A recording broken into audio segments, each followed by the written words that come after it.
prend la nationale cette fois et vous allez comprendre pourquoi. Nous avons un invité sur ce plateau, M. Jean-Blaise Ipédissi, secrétaire général adjoint 2 au ministère en charge des infrastructures. Bonsoir à nouveau. Bonsoir, monsieur Marcel. Monsieur le secrétaire général, vous venez porter à notre attention une communication, nous vous écoutons. En effet.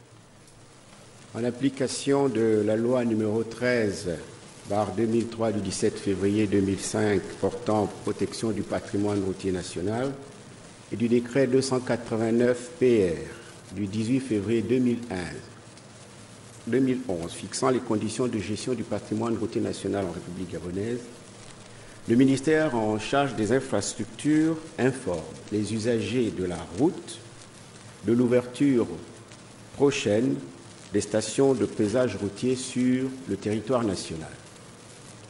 La station de pesage de Njoli sera mise en service dès ce lundi 7 mai à 11 h. À cet effet, nous rappelons aux usagers que le pesage routier est obligatoire pour tous les véhicules dont le poids total en charge excède 3,5 tonnes.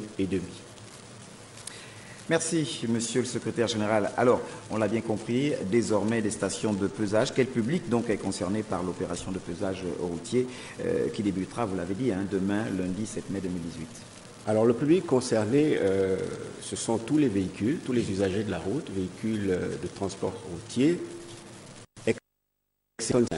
Tonne 5, le dire ainsi, c'est imprécis. Effectivement. Alors, l'article 7 de la loi de 2005, du 17 février 2005, la loi 13/2003, précise que le poids total autorisé en charge est de 21 tonnes pour tous les véhicules à 2 essieux, 27 tonnes pour les véhicules à 3 essieux,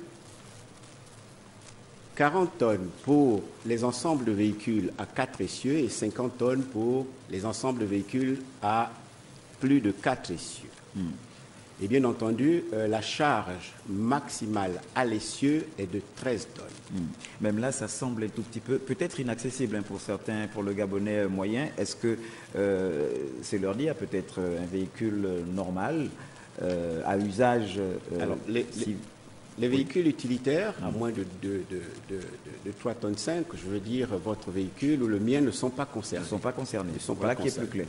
Voilà, ce sont les véhicules, on va dire, de transport de marchandises et dans une certaine mesure de transport de passagers. D'accord. Alors, comme on l'imagine, à chaque fois qu'il y a une mesure, certainement, et peut-être, on ne le souhaite pas, les transgresseurs, quelles sont les sanctions encourues en cas d'infraction justement à la législation, c'est-à-dire en cas de chargement excédentaire ou surcharge?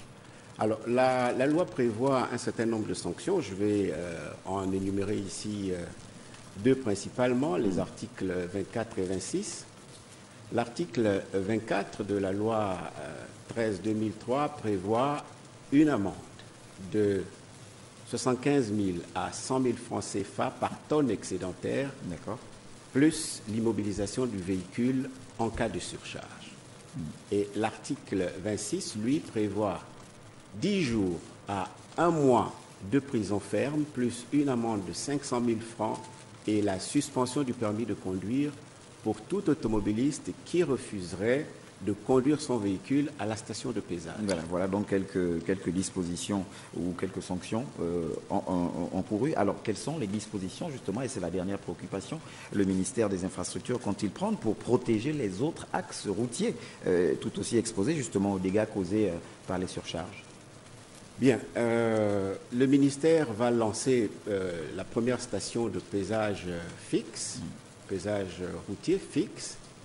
D'autres vont être mises en service au nord et certainement au sud.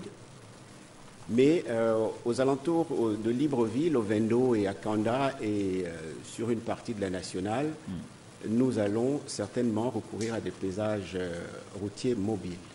Donc, que les usagers de la route s'y préparent. Les surcharges abîment la route. Il faut assurer la durabilité de nos routes et pour ce faire, il faut recourir à la loi, appliquer la loi dans toute sa rigueur. D'autres le font. Le Cameroun a mis en place son premier pesage en 1996 et ils en sont à 26 aujourd'hui.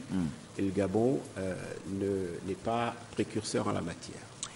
Merci à vous, Monsieur Jean-Blaise Ipédissi, secrétaire général adjoint au ministère en charge des infrastructures. Je vous remercie.